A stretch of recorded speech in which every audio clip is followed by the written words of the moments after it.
রাজস্থান থেকে কৃষ্ণনগর শাল বিক্রি করতে এসেছিল চেতলাঙ্গিয়া পরিবার। ক্রমে তাদের ব্যবসা সফল হয়ে ওঠে, তারা এখানেই থেকে যায়। চেতলাঙ্গিয়া প্রভাব ক্রমশ বাড়তে থাকে। 112 বছর আগে গোটা গোয়ারি এলাকা তখন জরাকীর্ণ ছিল। সেখানে রাজস্থানের মন্দিরের আদলে রাধা গোপীনাথ জিউ মন্দির স্থাপন করার জন্য সুদূর রাজস্থান থেকে পাথরও নিয়ে আসা হয়। মন্দির তৈরি হয়ে গেলে শুরু হয় মন্দিরে পূজা অর্চনা। সেই গোপীনাথ মন্দির গেলে আজও নজর কেড়ে নেয়। মন্দিরের স্থাপত্য, ঝাড়বাতি, আলো দেখার মতো।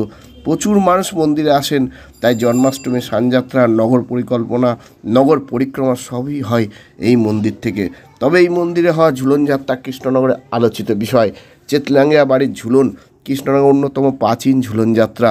ঝুলন যাত্রা হল রাধাকৃষ্ণের বর্ষাকালীন প্রেম আবেগের উৎসব বলেই পরিগণিত। হিন্দু ধর্মের মানুষের কাছে ঝুলন একটি গুরুত্বপূর্ণ উৎসবও। ঝুলন যাত্রা একাদশীর তিথিতে শুরু হয়ে পরবর্তী পূর্ণিমা তিথিতে শেষ হয়। চেতলাঙ্গিয়া তাদের বাড়ির ঝুলন যাত্রা আজও আন্তরিকতার সঙ্গে করে থাকেন। বিশাল দালানযুক্ত নাট মন্দিরের ভিতর রূপোর দোলনায় গোপালকে দুলতে দেখা যায়। ঠাকুরের সিংহাসনে রয়েছে রাধাকৃষ্ণের মূর্তি। এই মূর্তির দুপাশে মাটির পুতুল দিয়ে সাজিয়ে তোলা হয়। কোথাও গ্রামের চিত্র বাজার, কোথাও চিড়িয়াখানা, পুলিশ স্টেশন, কোথাও মন্দির, কোথাও বা রেল স্টেশন। এই সব কিছু ছাড়াও রয়েছে খেলার মাঠ ইত্যাদি ইত্যাদি। কৃষ্ণনগর ছাড়াও আশপাশের অঞ্চল থেকে চেতলাঙ্গিয়া বাড়ির ঝুলন যাত্রা দেখতে অনেক দর্শনার্থী ভিড় করেন। আর এ নিয়েই আজকাল আগামীর বিশেষ প্রতিবেদন।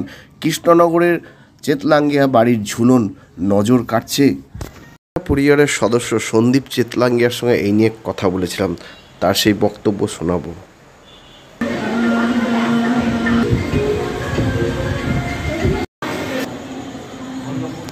হ্যাঁ, দীর্ঘদিন ধরে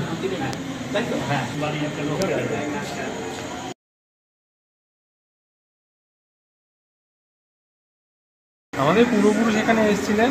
তারা শাল বিক্রি করতে এখানে এসেছিলেন রাজস্থান থেকে। তারপর এখানে এসে তারা পায়ে হেঁটে এসেছিলেন।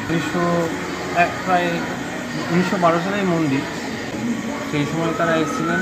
আসার পর এখানে যখন ব্যবসা ভালো হয়, বাণিজ্য ভালো হয়, তখন এখানেই তারা স্থায়ী বাসিন্দা হয়ে যায়।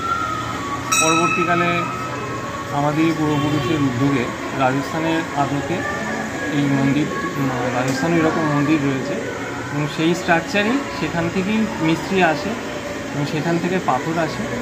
অবিকল সেই মন্দিরই, সেখানে যেরকম মন্দির আছে সেই রকমই মন্দির এখানে তৈরি করা হয়। তারপরে একবার যদি ওই মন্দিরের রাজস্থানে নিয়ে যাওয়া হয়, সে বুঝতে পারবে না সে কৃষ্ণনগরে আছে না রাজস্থানে আছে। গ্রামের সব কাছারি বাড়ি, তারপর অনেক এখানে স্কুল খোলা হয় বাচ্চাদের,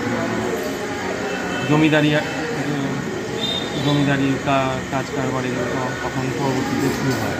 তো সেইভাবে আমাদের এখানকার যা ধর্মীয় রীতিনীতি আছে, এটা তো রাধা গোপীনাথজির মন্দির, সেইভাবে এখানে আমাদের জন্মাষ্টমী উৎসব, তারপর স্নান যাত্রা হয়, যেটায় আমাদের বিগ্রহ আছে গোপাল, রাধা গোবিন্দকে নিয়ে আমাদের এখানে পড়ে, মানে লোকাল নাম জলঙ্গি নদী, যেটা সেখানে নিয়ে যাওয়া হয়, স্নান করানো হয়, নগর পরিক্রমা হয়, এই উৎসবগুলো হয়। কত বছর পুরনো, সেই সমসাময়িক তখন থেকেই ঝুলনও হচ্ছে। যেহেতু ঝুলনের একটা উৎসব আছে, সেই প্রত্যেক মন্দিরেই হয়, গোপাল গোবিন্দ মন্দির, এইভাবে এখানেও হয়। গড়িয়া মাঠে যেরকম হয় এখানেও সেই নিয়মই এখানে ঝুলনটা হয়। কিভাবে চলে 7 দিন ধরে। পুরনো রয়েছে মন্দিরের পুরোহিত বলুন, মন্দিরের যারা কেয়ারটেকার, তাদের উদ্যোগেই মূলত হয় অনুষ্ঠানটা।